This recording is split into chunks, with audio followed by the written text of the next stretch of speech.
Cara bertobat dari dosa ghibah. Saudaraku, kita perlu mengetahui bahwa dosa ghibah merupakan dosa yang berkaitan dengan Allah, sehingga pelakunya dituntut untuk banyak-banyak baca istighfar, untuk banyak menyesal, serta bertekad untuk tidak mengulanginya.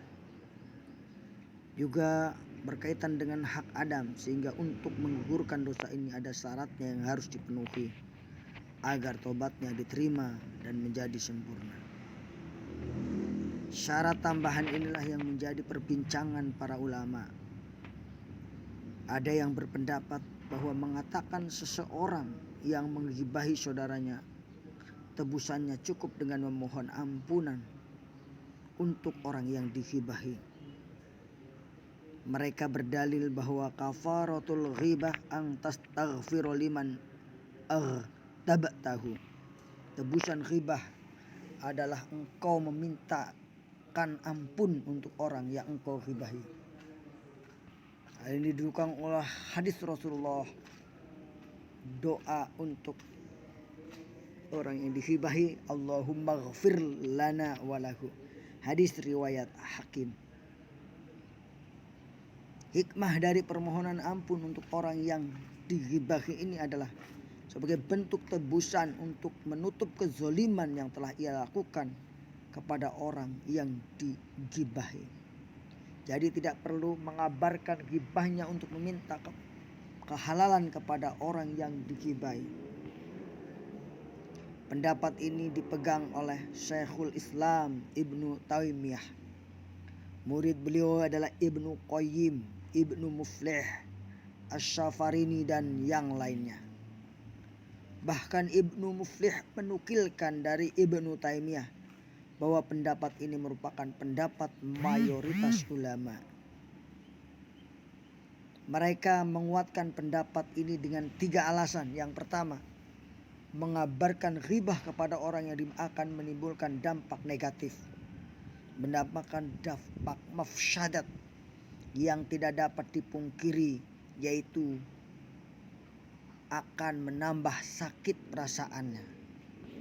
Karena celaan yang dilakukan tanpa sepengetahuan orang yang dicela lebih menyakitkan ketimbang celaan yang dilakukan dengan sepengetahuan orang yang dicela.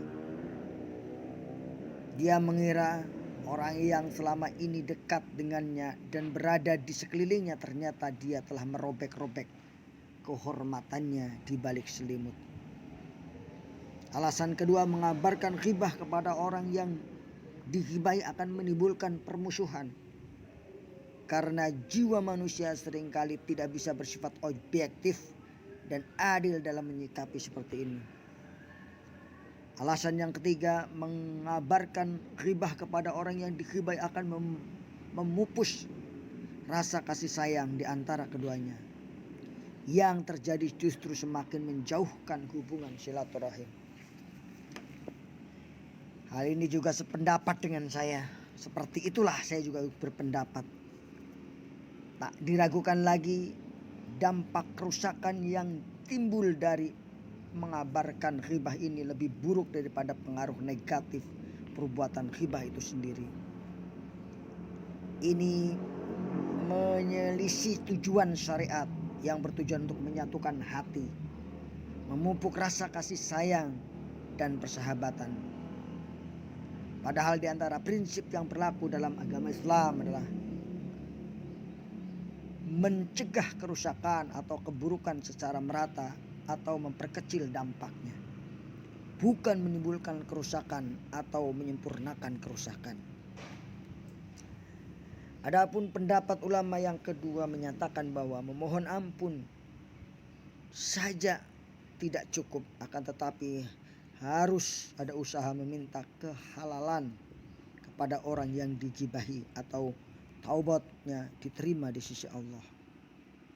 Dan bagi pihak yang ingin yang digibahi seyogianya untuk memaafkan saudaranya yang minta maaf, minta halal karena telah menggunjingnya, agar ia mendapat pahala memaafkan kesalahan orang lain dan keridhaan Allah terhadap orang yang pemaaf. Pendapat ini dipegang oleh Abu Hanifah, Imam Syafi'i, Imam Maliki, dan riwayat dari Imam Ahmad. Ketika membahas permasalahan tuduhan palsu, apakah diharuskan menceritakan tuduhannya kepada orang yang telah dituduh dalam rangka meminta kehalalannya atau tidak perlu diceritakan? Ulama yang menguatkan pendapat ini adalah Imam Ghazali, Al-Qurtubi, Imam Nawawi, dan ulama-ulama lain sependapat dengan mereka. Mereka berdalil dengan hadis dari Abu Hurairah yang mana beliau mengatakan Rasulullah Shallallahu Alaihi Wasallam bersabda, "Man kanat lahu madlumatun li akhihi min irdihi aw syai'in falyatahallaluhu minhul yaum qabla alla yakuna dinaru wala dirham. In kana lahu amal salih ukhida minhu biqadari madlumatin wa illam takun lahu hasanatun ukhida min sayyiati sahibihi fahumila alaihi."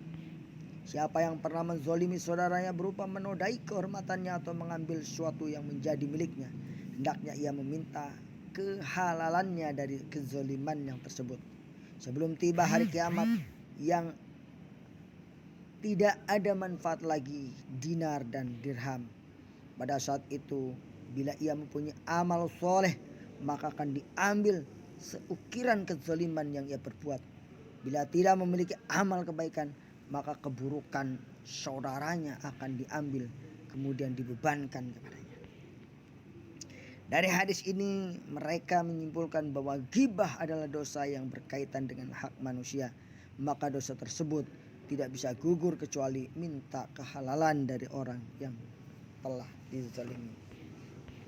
Mereka menganalogikakan masalah ini dengan permasalahan hak harta dan benda, di mana bila seorang merusak harta benda milik orang lain atau mengambil hak tanpanya, maka bentuk taubatnya adalah menggantinya atau mengembalikannya kepadanya.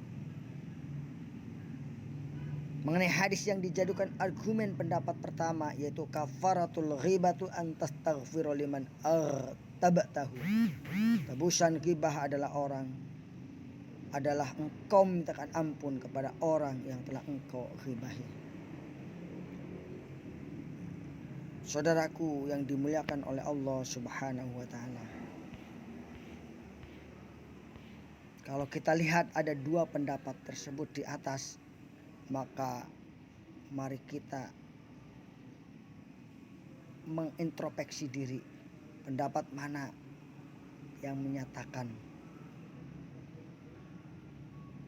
atau pendapat yang kedua yang menyatakan harus. Mungkin terlebih bila orang yang ghibah dikenal pemaaf dan lapang dada, kita bisa mengambil pendapat kedua. Tapi kalau sebaliknya, maka kita bisa mengambil pendapat yang pertama. Intinya dua pendapat ini adalah sama-sama memiliki konsekuensi asal dari tebusan ghibah, yaitu meminta halal kepada orang yang dighibahi atau meminta maaf.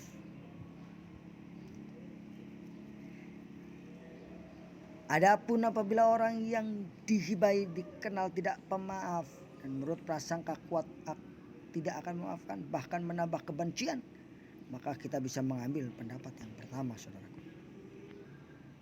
Allahumma sholli ala Sayyidina Muhammad wa ala ali Sayyidina Muhammad. Pendapat ini dinukil dari Madarij As-Saliqin halaman 291. Al-Fawaid Majmu'ah karya Syekh Abdullah Fauzan halaman 166. Saudaraku yang dimuliakan oleh Allah Subhanahu wa Ta'ala, marilah kita berusaha menghindarkan diri daripada ghibah agar hidup kita tenang dan damai, tentram, tidak penuh dengan kerusakan.